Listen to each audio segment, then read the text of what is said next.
오늘 6.3 대선 후보 등록이 마감됐습니다. 국민의힘은 우여곡절 끝에 김문수 후보가 최종 후보로 등록을 했고 일찌감치 후보 등록을 한 이재명 후보 또 이준석 후보는 한 발 앞서 대선 레이스에 돌입했습니다. 내일부터는 본격적인 선거 운동이 시작되는데요. 본격화하는 대선 전국 두 분과 전망해보겠습니다. 차재원 부산 가톨릭대 특임 교수 그리고 이종근 시사평론가 나오셨습니다. 어서 오십시오. 안녕하세요. 자, 어젯밤 국민의힘 당원 투표 결과 후보 교체 안건이 부결되면서 김문수 후보가 최종 대선 후보로 확정이 됐습니다. 김 후보는 후보 등록 마감일인 오늘 오전에 공식 후보로 등록을 했고요. 정말 우여곡절이 많았습니다. 두 분 어떻게 보셨는지 참 궁금하네요. 먼저 평론가님 어떻게 보셨나요? 저는 정치는 살아있는 생물이다 이런 이야기를 기자실에도 많이 들었습니다. 그런데 어제 오늘 벌어진 이 후보 강제 교체 사태와 관련돼서 그야말로 정치는 살아있는 생물이다라는 말을 체화했습니다. 예. 무슨 말씀을 드리고 싶냐면 이 정당, 보수 정당, 국민의힘 계열 정당은 당 기득권 주류가 어떠한 결정을 하고 밀어붙이면 당원들은 사실 순응하는 게 일반적이었습니다. 그간 3년간 지켜보셨지만 당대표를 인위적으로 끌어내리거나 혹은 상대적으로 지지율이 떨어지는 어떤 의원을 당대표로 끌어올리거나 하는 과정이 굉장히 인위적이었거든요. 그런데 당원들이 대개는 그것을 수긍하고 받아들였습니다. 보다 더 큰 뜻이 있겠지.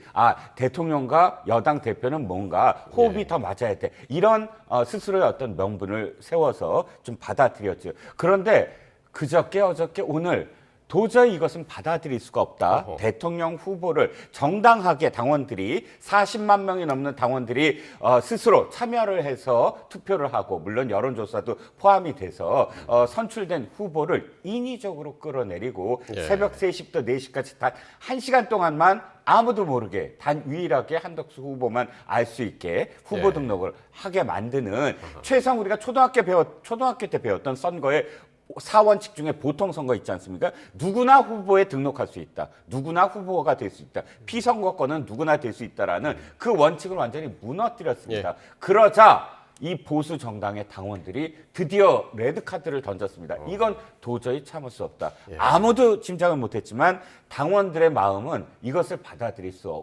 없다라고 당 지도부에 레드카드를 보낸 보수 정당 사상 최초의 사건이다라고 생각합니다. 당원들도 받아들일 수 없었던 무리수였다. 평가하셨고요. 예. 예, 아무래도 나라의 위기에 빠질 뻔한 국민의힘을 구한 현명한 당원들의 집단 지성의 발휘다. 저는 그런 생각을 합니다. 이번 후보 교체의 그 불합리성은 충분히 말씀을 하셨는데요. 그럼에도 불구하고 상당히 좀 놀라운 결과죠. 사실 8일, 9일 당에서 실시한 그러니까 이 한덕수 후보와 김문수 후보와 한덕수 후보의 선호도 조사에서는 한덕수 후보를 미는 당원들이 훨씬 많았다고 그래요. 그럼에도 불구하고 그 다음 날 지금 한덕수 후보로의 교체 변경 안건에 대한 찬반 투표에 대해서는 절반이 넘는 당원들이 반대를 그러네요. 했다.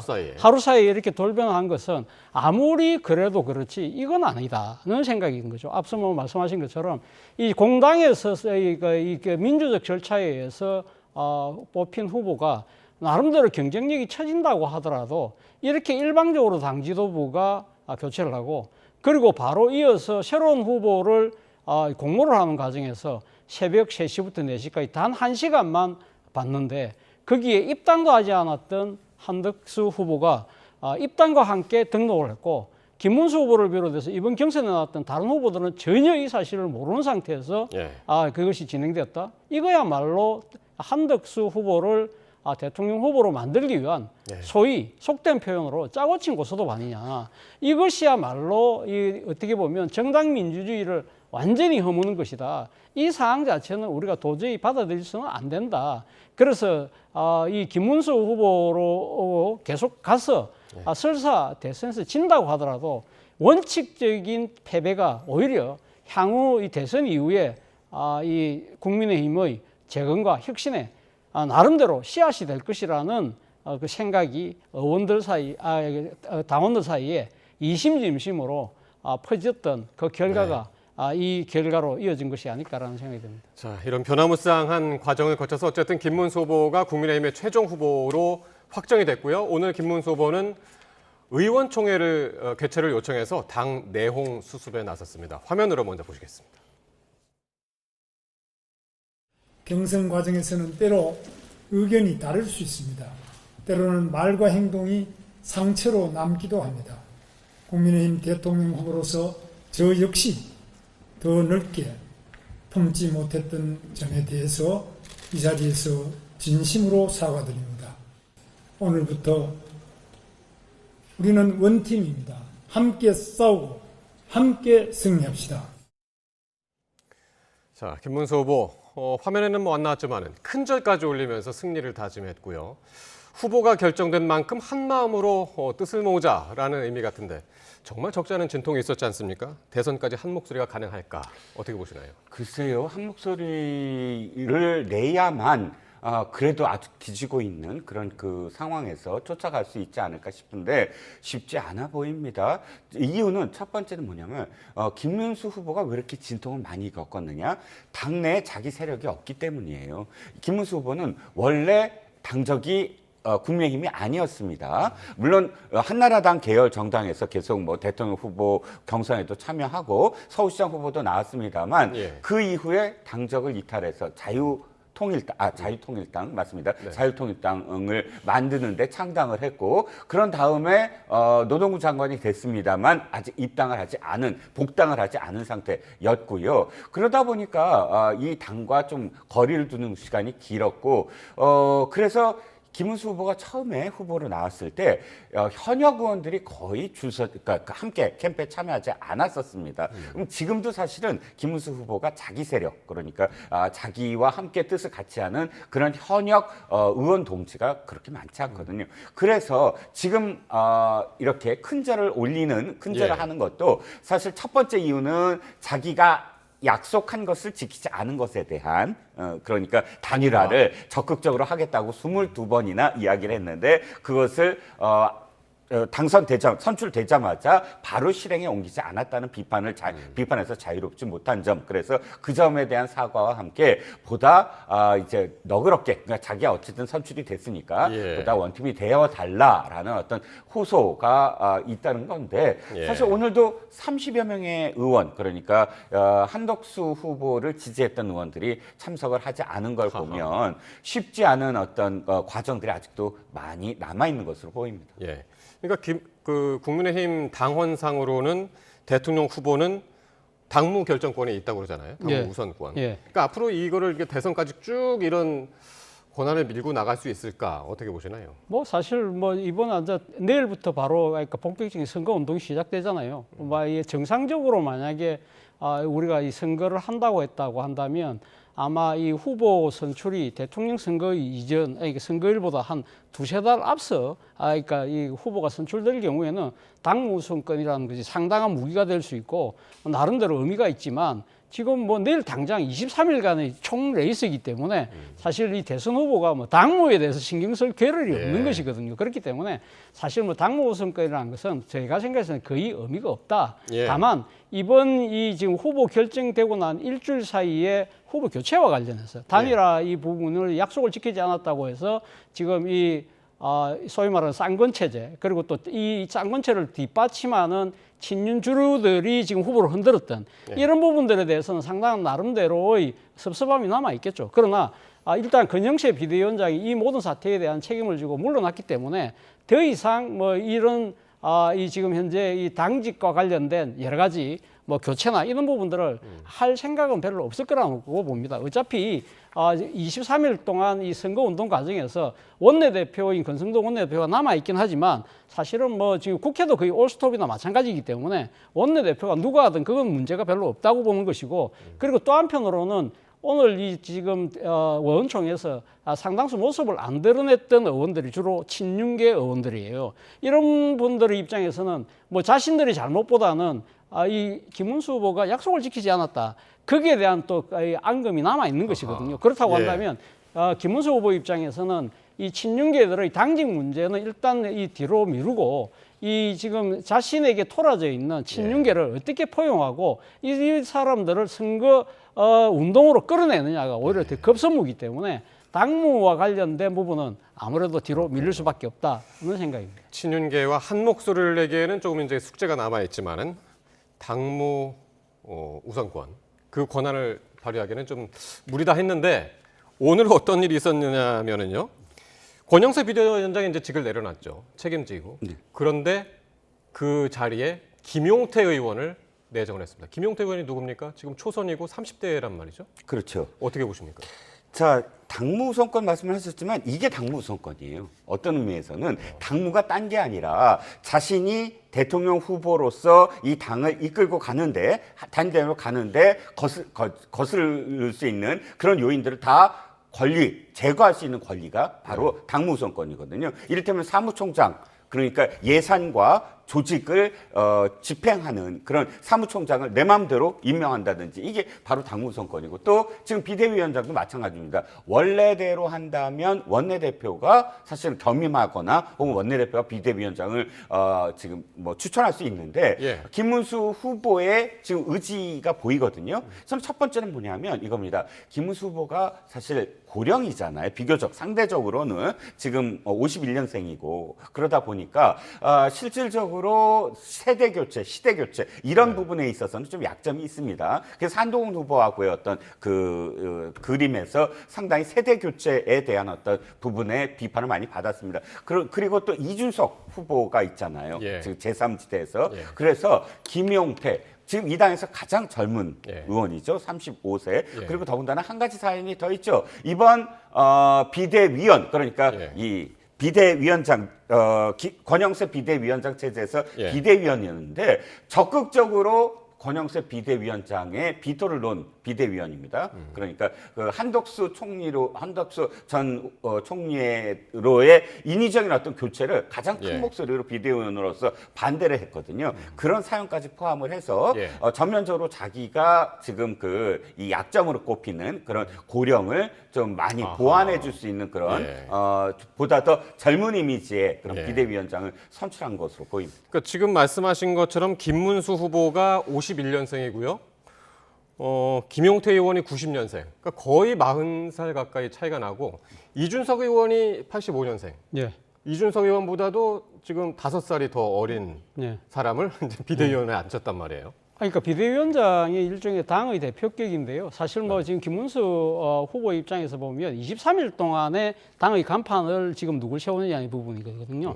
사실상 만약에 지금 평상시에 아주 뭐 비대위원장이나 뭐 당 대표를 이렇게 당의 최연소 의원을 내세울 경우에는 당내 네. 반발이라든지 뭐 여러 가지 또 뭐 목소리가 나올 수 있지만 지금 당장은 선거 운동이 이제 시작되기 때문에 선거 운동에서 던지는 이미지가 더 중요하다고 판단을 한 것이죠. 그렇기 때문에 그리고 무엇보다도 국민의힘의 이번 후보 교체 소동과 관련해서 정치 구태라는 여러 가지 지적이 있지 않습니까? 그렇기 때문에 이제는 우리가 그런 구태를 벗어나서 좀 더 신선한 이미지, 새로운 이미지로 그래서 우리는 최연소 의원을 우리 당대표로 내세운다는 예. 그 이미지 이상도 이하도 저는 아니라고 생각합니다. 그렇기 때문에 뭐 크게 이 부분이 과연 선거에 어떠한 파장을 갖고 올 것인가 부분에 예. 대해서는 저는 좀 퀘스천 마크를 갖고 있고요. 그래서 김용태 의원이 또 소장파라면 소장파죠. 물론 그렇죠. 비대위에서도 대선 후보 재선출 절차 의결 과정에서 반대표를 던졌다고 그렇죠. 그래요. 그러니까 김문수 후보 입장에서는 다른 사람보다도 네.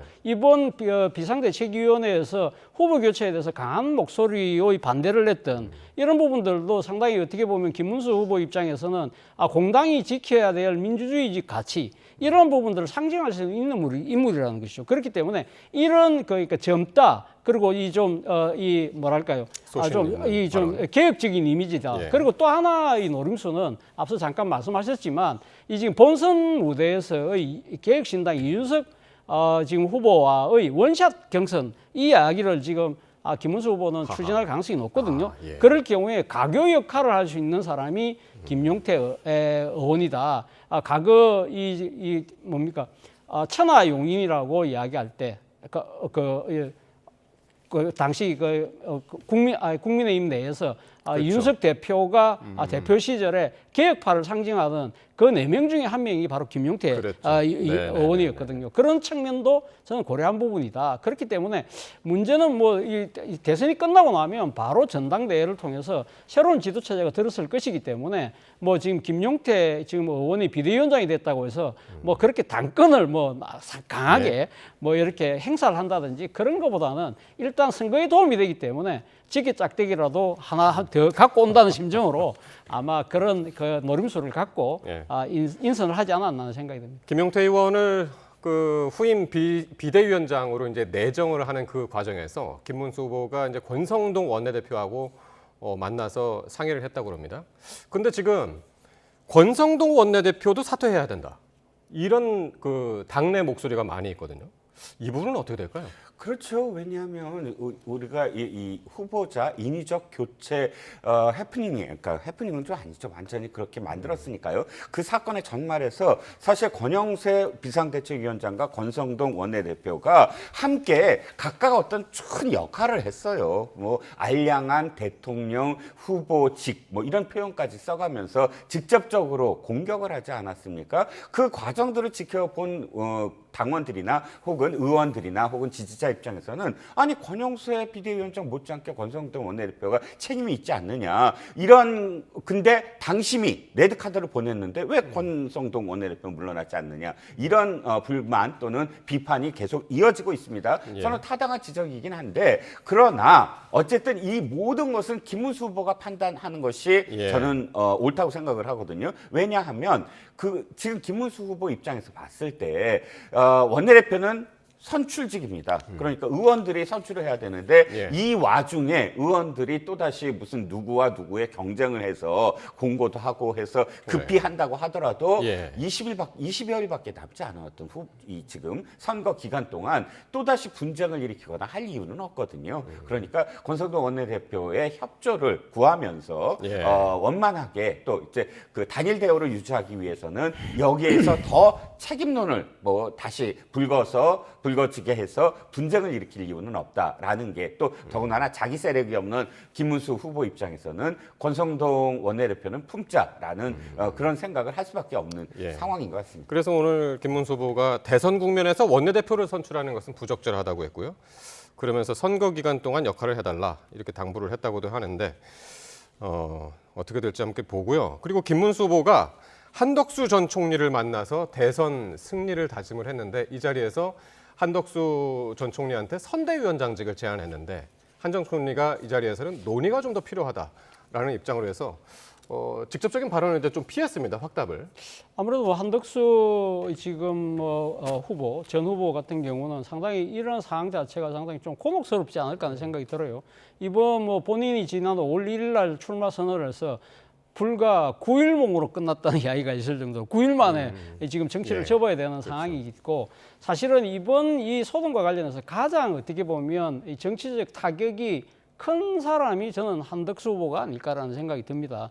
본인이 사실은 지난번 이 지금 뭡니까 대선 출마를 할 때 나름대로 이 국가가 처한 이 비상시국에서 자신의 모든 걸 던져서 국가를 구하기 위해서 결단을 한 것처럼 지금 이렇게 포장이 됐습니다만 이 지금 드러난 바에 의하면 결과적으로 봤을 때는 한덕수 후보를 일방적으로 추대하기 위한 소위 말해서 당내 친윤계 주류의 일종의 구테타였다. 그 구테타에 어떻게 보면 알게 모르게 뭐 자의반 타의반으로 상당히 그러니까 동조를 하는 그러한 이미지로 지금 비치고 있는 사실이거든요. 그렇기 때문에 본인 입장에서는 아마 지금 김문수 후보가 이제 선대위원장 제의를 했지만 이러한 부분들이 과연 실질적으로 당에 도움이 될까라는 생각을 분명히 했을 것 같고요. 그리고 무엇보다도 이번 소동에 대한 자신은 정치적 책임을 져야 된다는 생각도 분명히 했을 것 같고 또 하나는 본인이 평생 관료를 했기 때문에 사실은 전면에 나서서 선거를 지휘하는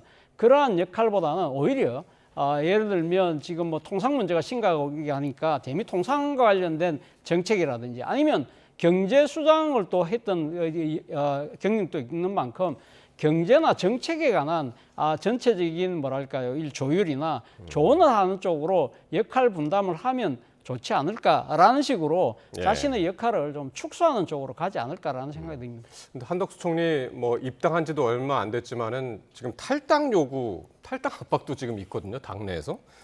그래서 근데 오늘 한 전 총리가 모든 것을 내려놓고 한 시민으로 돌아가겠다고 그래서 이게 탈당을 염두에 둔 발언 아니야? 이렇게도 해석을 하던데요. 어떻게 보시나요? 글쎄요, 본인은 정말 돌아가고 싶을 거예요. 그렇지 않습니까? 그간 한 진짜 수십 년의 지금 공직자 생활, 그러니까 대통령은 되지 않고는 모든 것을 다 해본 사람입니다. 또 고건 총리와 딱 두 사람이죠.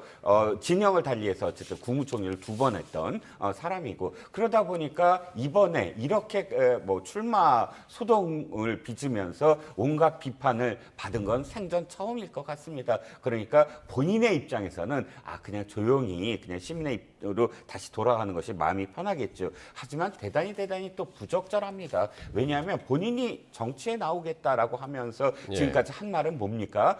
누란의 위기에 대한민국을 구하겠다는 것 아닙니까? 그러면 어느 위치에서든 사실은 누란의 위기는 구해야 됩니다. 그렇게까지 독하게 마음을 먹고 자신의 모든 걸 내려놨다고 얘기한다면, 내려놓고 대통령 후보가 되는 것만큼 더 지금 절실한 게, 내려놓고 이 당의 승리를 위해서 뛰어야 되고, 내려놓고 어떤 자리든 선거에 정치에 나오겠다고 그렇게 독하게 결심을 했다면 끝까지 해야 됩니다. 그런데 다 차려놓은 밥상에 숟가락 든다라는 얘기가 있지 않습니까? 왜 지금 예를 들어서 반기문 사무총장이나 고건 권한대행이나 또는 옛날 뭐 구룡해서 이용구 전 총리 등등 총리 출신의 어떤 정치인들은 대개 대통령 후보감으로 칭송을 받았으나 실제로 대통령 된 사람은 한 사람도 없다는 징크스가 있을 정도로 자신이 적극적으로 나서서 무엇인가 낮은 자세로 하려는 의지가 없기 때문이라고 저는 생각을 합니다. 일본의 노다 총리라는 분이 이런 말을 했었어요. 그러니까 금붕어가 되기보다 미꾸라지가 돼야 된다. 정치란 건 이렇게 논바닥에서 진흙탕에서 헤쳐나가면서 실제로 그런 어려운 어떤 과정을 거쳐야 된다. 그 어항 속에 금붕어가 돼서는 안 된다라는 그런 명언을 남겼는데, 사실 대비해 보면 김문수 후보는 진짜 논바닥에 정말 미꾸라지처럼 그렇게 처절한 어떤 과정을 거쳐왔지만 지금 뭐 한덕수 전 총리는 여전히 금붕어가 되기를 원하는 것 같아요. 시민으로 돌아간다는 건 그 이미지 그대로 그냥 가겠다는 그런 뜻으로 들려서 왜 정치를 하려고 했는지에 대한 반문을 다시 해보고 싶습니다. 아직까지 이제 고려를 해본다고 했으니까 아직까지 이제 확답을 아직 안 나와서 어떤 결정을 할지 보기로 하고요. 오늘 윤석열 전 대통령이 정말 오랜만에 메시지를 냈습니다. 대통령 국민의힘 대선 후보 결정 이후에 메시지를 내놨는데 바로 이렇습니다. 격렬한 논쟁과 진통의 과정이 당의 건강함을 보여줬다. 그리고 한덕수 총리도 끝까지 함께 해주리라 믿는다. 어떻게 해석을 해야 되나요? 저는 저분의 메시지를 듣고 또 다시 떠올린 생각은, 저분의 멘탈을 도대체 우리는 어떻게 받아들여야 될까? 지난번 비상계엄 때도 뭐 일종의 뭡니까? 2시간짜리 계엄이, 2시간짜리 내란이 있냐, 뭐 또 경고형 계엄이었다는 나름대로의 이 논리를 통해서 상당히 국민들을 기함하게 만들었습니다만, 이번도 마찬가지가 아닐까요? 우리가 앞서 이야기했던 어제 벌어졌던 국민의힘 내에서의 후보 교체 소동이 사실은 쌍권과 친윤의 주류들의 일종의 일방적인 후보 교체라는 구테타라는 이야기가 상당히 일반적인 해석인데, 그리고 이 모든 친윤의 일종의 뭐랄까요? 그러니까 이런 행위 속에 그것이 단순히 그들의 뜻만만 작용했을까? 그 뒤에는 예를 들면 대선 이후에 펼쳐지는 전국에서 이 일종의 뭐랄까요? 그러니까 뭐 제1야당이 될 가능성이 상당히 높잖아요. 제1야당이 되는 이 정당의 당권에 대해서 여전히 친윤과 그리고 더 이해관계가 일치된다고 보이는 윤석열 전 대통령이 지금 배우로 있는 거 아닐까. 그다음 따가운 시선이 모여지고 있는데 이 메시지를 던졌다는 거예요. 그렇다고 한다면 이것은 도대체 무엇일까? 본인 입장에서는 아무런 뭐 관련이 없는 것처럼 모든 사태가 이게 원만하게 마무리됐다는 데 대해서 나름대로 이 건강함이라는 표현을 썼는데요. 그러나 이 건강함이라는 표현을 쓸 수 있는 단어인가? 앞서 이야기했던 대로 친윤과 주류인 친윤의 쿠데타라는 이야기가 지금 나돌고 있는 상황에서 예. 이러한 모습을 당의 건강함으로 이야기할 수 있는가라는 부분이 분명히 있는 것이고요. 또 하나는 지금 김문수 후보가 최종 후보로 선출됐다 해서 좀 뭐랄까요, 뭐 이렇게 축하한다는 뜻을 이야기했는데요. 사실 이 국민의힘의 당의 선출 과정에서 최종 후보는요, 사실 김문수 후보가 지난번 당내 경선이 끝났을 때 그때 축하를 했어야 돼요. 그때 축하하고 있지 않다가 이 한덕수 후보와 단일화가 끝나고 난 뒤에 이제 최종 후보가 됐다는 식의 표현은 그럼 본인이 내심 한덕수 후보와의 뭔가의 작용을 조금 기대하고 있었던 것이 아닐까라는 해석도 가능할 수 있다는 것이고, 그리고 또 한덕수 후보의 거취와 관련해서 끝까지 김문수 후보와 함께 해달라라고 이 당부 아닌 당부를 하는 것 자체가 여전히 본인이 대통령으로 지금 착각하고 계신 거 아니냐는 그런 비판에서도 자유로울 수 없다는 생각이 듭니다. 그래서 당내에서도 이런 오늘 윤 전 대통령의 메시지에 못마땅해하는 분들이 좀 있는 것 같아요. 특히 이제 한동훈계 같은 이제 특히 그렇고, 한 전 대표는 이렇게 얘기했습니다.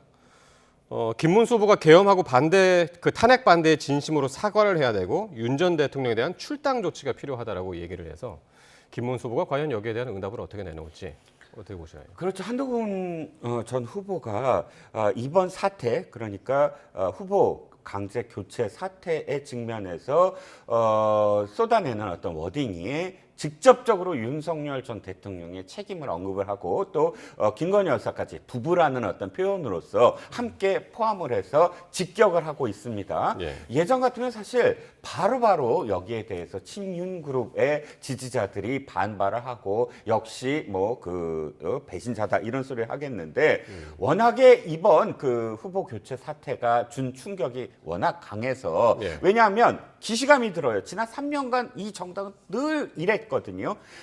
인위적으로 당대표를 끌어내리고 또 뭐 이 경쟁력이 없는 어떤 후보를 끌어올리고 이런 과정들이 이번에 대통령 후보 교체랑 똑같았어요. 그때마다 사실 윤 전 대통령이 개입을 하고 윤 전 대통령의 정무적인 어떤 판단이 제대로 되지 못해서 사실 총선에서도 졌는데 이번 대선에서도 뜬금없이 계엄으로 보수우파 정당을 괴멸의 위기에 이렇게 처하게 된 장본인이 대선에 사실 거리를 두고 자신의 지금 사법 리스크, 그러니까 자신의 어떤 그런 이 계엄과 내란과 관련된 재판을 조용히 받아야만 한 입장이 도리어 이렇게 이런 발언을 함으로써 또다시 위기로 이 정당을 몰아넣는 게 아닌가라는 그런 발언이 계속 이어지고 있는 거죠. 그래서 윤 전 대통령이 이제 내일 내란 혐의 형사재판 3차 공판에 참석을 하는데 처음으로 이제 출석을 하는 모습이 이제 공개되잖아요. 거기서 과연 포토라인을 쓸까? 서서 또 선다면 과연 또 어떤 메시지를 낼까? 이것도 상당히 지금 궁금한 상황이고요. 자, 이재명 후보 오늘 전국 경청 투어 마지막 일정을 소화를 했습니다. 김문수 후보의 대선 후보 확정을 축하하면서도 한편으로는 윤 전 대통령과의 관계를 겨냥했는데요. 화면으로 먼저 보시겠습니다. 윤석열 전 대통령께서 김문수 후보를 응원하는 메시지를 봤는데 그러기 전에 국민에게 사죄부터 했으면 얼마나 좋았을까 그런 생각이 듭니다.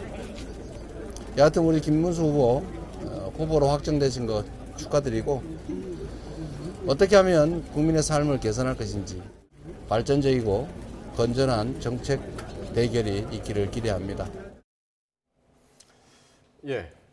윤 전 대통령의 사과를 압박을 하는 부분을 이제 들으셨는데요. 근데 이게 김문수 후보를 겨냥한 것이 아니냐?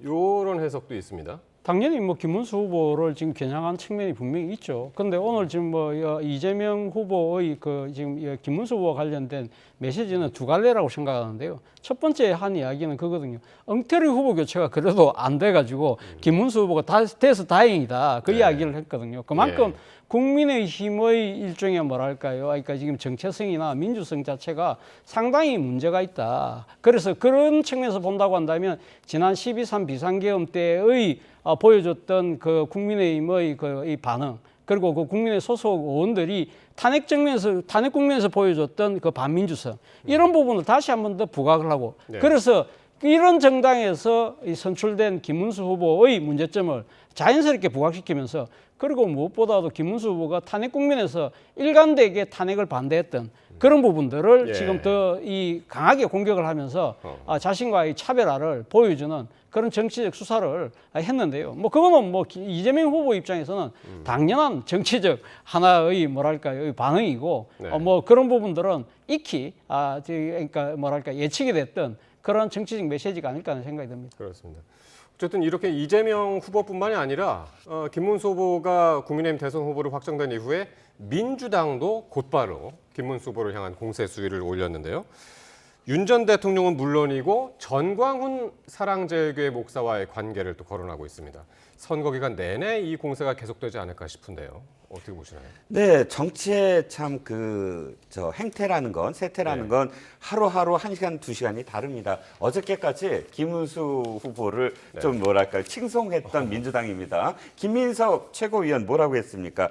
참으로 청빈한 후보다라고 이야기하면서 뭐 20억 그러니까 자신이 어떤 후보, 그러니까 경기도지사를 할 때 후원금 20억을 받았는데 그거를 당에 기부한 사람이다. 뭐 이런 예. 아주 아름다운 어떤 미담까지 소개를 하면서 왜냐하면 그때는 김문수 후보가 완전히 그 교체되는 어떤 상황으로 판단을 했겠지요. 오늘 갑자기 이제 그 김문수 후보의 옛날 망언들 뭐 이런 걸 모아서 민주당이 발표를 한다거나 각 네. 후보들이 김문수 후보의 옛날 그 자유통일당 정광훈 목사와 관계를 이야기하는 등 뭐 당연하겠죠. 대선 후보가 이제 선정이 되니까 이제 네거티브 공세를 하는 것 뭐 그건 너무 당연합니다.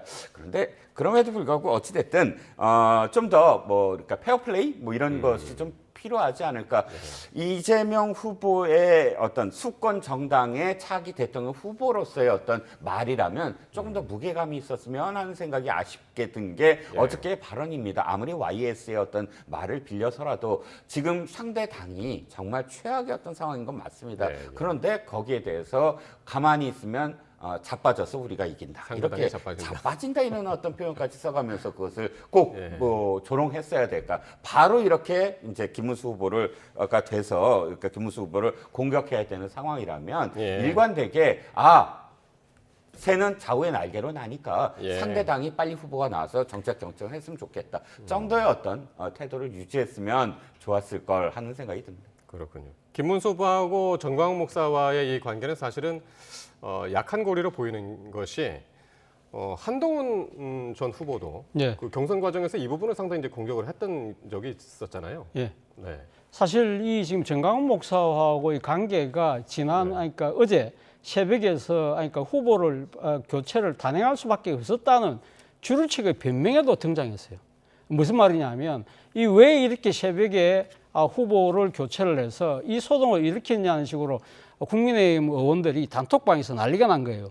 그런데 여기에 대해서 이양수 당시 사무총장이 뭐라고 했냐면 한 정치평론가의 글을 대신해서 올렸는데 그 정치평론가가 이 새벽의 후보 교체가 정당하다고 하면서 내세웠던 논리가 이 그대로 두면 이 김문수 후보가 일방적으로 선관위에 등록을 하고 그래서 등록이 된 상황에서 당무 구속권을 발휘해서 비대위원장과 사무총장을 다 자기 마음대로 바꾸고 그래서 그 틈을 타서 정강훈 세력들이 국민의힘에 들어와서 돈 몇백억을 자기들 뜻대로 집행할 수밖에 없는 상황이기 때문에 그래서 할 수 없이 주류들이 교체를 할 수밖에 없었다는 그런 평론을 자신의 입장인 것처럼 올리니까 의원들이 무슨 소리 하느냐. 이 지금 정치평론가의 이야기를 우리가 듣고 있어야 되느냐라고 이야기를 했습니다만 어쨌든 이 당내 김문수 후보에 대해서 나름대로 그러니까 반감을 갖고 있었던 주류들의 입장에서는 이 정강훈 목사와의 관계가 상당히 위협적으로 느껴졌던 것은 분명하다는 하나의 반증이 아닐까 하는 생각이 듭니다. 여기 나와 계신 정치평론가 두 분은 이제 지금 정론 제피를 하고 계시는데. 자, 어쨌든 이재명 후보 일찌감치 이제 대선 레이스에 집중하고 있는 모습인데 강원 그리고 TK, PK, 뭐 충청 지역도 물론 거쳤고요. 호남까지 험지와 텃밭을 이제 두루 방문하면서 전국 경청 투어를 마쳤는데 어떻게 보시나요? 외연 확장에 도움이 됐다고 보시는지. 글쎄요, 일단 사진을 찍고 예를 들어서 각 지역마다 지역에 맞는 어떤 발언들을 한 건 맞습니다. 예를 들자면 창녕에 가서는 뜬금없이 홍준표 상대당 후보를 입에 올리면서 참 귀엽고 재미있는 분이다. 뭐 이렇게 표현을 했습니다. 자신보다 아마 한 10살 정도 연세가 위일 걸로 생각이 네, 드는데 어찌됐든 뭐 그런 표현까지 쓰면서 그 지역의 맞춤형 어떤 발언들을 이어나갔습니다. 진주에서는 또 헌재 권한대행, 그 문영배. 소장 권한대행, 문영배 네, 권한대행의 은사라고 하는 지역 뭐 어른을 만났다고 한다든지 그런데 그러면 들었다면 듣는 것으로 그치지 않고 이것이 실질적으로 실행을 할 수 있는 그런 과정이 있어야 되지 않겠습니까? 제가 보기에는 결코 그런 것 같지 않은 게 이를테면 이번 경청 투어에서 경제 5단체장을 만났어요. 경제 5단체장들은 사실 이재명 후보가 2017년 대선에 나왔을 때나 2022년 대선에 나왔을 때 재벌 해체를 요구하면서 한경련이지만 그 한경련의 전신인 정경련은 완전히 해체되어야 한다라고 주장을 했었고 예. 그런데 지금은 달라졌습니다. 중도 보수 정당이다 민주당은 그러면서 굉장히 친기업적인 어떤 행보를 보일 것처럼 얘기했는데 그렇지도 않아요. 민노총 가서는 보다 더 센 노란봉투법을 만들겠다든지 또는 상법 개정, 보다 더 적극적으로 상법 개정을 한다든지 경제 5단체장이 절대 이거를 해서는 기업들이 살아남을 수 없습니다라고 이야기했던 것을 거꾸로 그 민노총 만났을 때 또 얘기를 합니다. 과연 듣는 것이 정말 실행으로 갈 수 있는 또는 자신이 그렇게 이야기한 보수 정당이고 나는 우크리가 하고 있다는 것이 실천 가능한 것인지는 좀 지켜봐야 될 것 같습니다. 예, 교수님. 예, 뭐 이재명 후보 입장에서는 사실 지금 뭐 그러니까 상대당인 국민의힘이 후보도 선출하지 제대로 못한 상태에서 상당히 뭐 정치 혼란이 있습니다만 그럼에도 불구하고 본인 입장에서는 자신의 일종의 선거 캠페인을 정해진 대로 아주 그러니까 뚜벅뚜벅 뭐 저는 뭐 의미 있게 잘 한 것이 아닐까라는 생각이 듭니다. 특히 이번에 이 경청 투어를 어디서부터 시작했냐면 이 경기 북부 이 접경 지역부터 시작을 해서 이 경북을 거쳐서 부산, 경남을 거쳐서 지금 전라남도까지 가서 예. 아주 끝을 맺는 상황이었는데 아무래도 대한민국의 가장 지금 소외된 지역, 그 지금 상당히 고사 위기에 놓여 있는 지방, 그리고 상당히 상대적으로 비폐된 지금 이 상황에 처해져 있는 농촌 이런 부분들에 대해서 자기 나름대로 정책적인 우선순위를 두겠다. 그런 메시지를 이야기를 하고 그리고 뭐 대규모 군중을 이렇게 불러 끌어모아서 하는 유세가 아니라 정말 이 지금 이 서민들의 속으로 들어가서 진짜 경청이라는 게 귀를 기울여서 듣겠다는 이야기잖아요. 그런 자세들은 뭐 상당히 아마 유권자들 입장에서는 그래도 이재명 후보에 대한 평소의 이미지하고는 뭔가 좀 다르게 살갑게 다가온다는 식의 평가를 할 가능성이 높다. 그렇다고 한다면 본인의 대선 이제 본격적으로 이제 내일부터 시작되는 레이스에도 좋은 하나의 출발점을 맞는 것이 아닐까라는 생각이 듭니다. 시간이 다 됐는데 끝내야 되는데 한 가지씩만 여쭤볼게요. 10초씩만 답변을 드리는데 진짜 제일 궁금한 게 이준석 후보가 과연 지금 이렇게 급변한 이 구도에서 어느 정도나 득표를 할까요? 10초씩만 말씀. 첫 번째는 완주할 것이다. 현재는 아주 분위기가 좋다고 생각하는데 두 자릿수까지 가능할까는 건 이준석 후보의 안티 세력도 만만치 않으므로 현재 환경은 좋으나 두 자릿수까지 진전될 수는 없을 것이다. 올라가긴 올라갈 것이나. 네. 뭐 저는 뭐 일단 원샷 경선, 특히 김문수 후보가 윤석열 대통령과의 관계를 정리를 한다는 그런 식의 조건 변화가 있다고 한다면 가능성이 있다. 그리고 두 번째는 이 이준석 후보의 득표율은 저는 두 자릿수를 넘을 가능성이 높다는 생각이 듭니다. 네. 여기까지 듣겠습니다. 지금까지 차재원 부산 가톨릭대 특임교수 이종곤 치사평론가와 함께했습니다. 고맙습니다.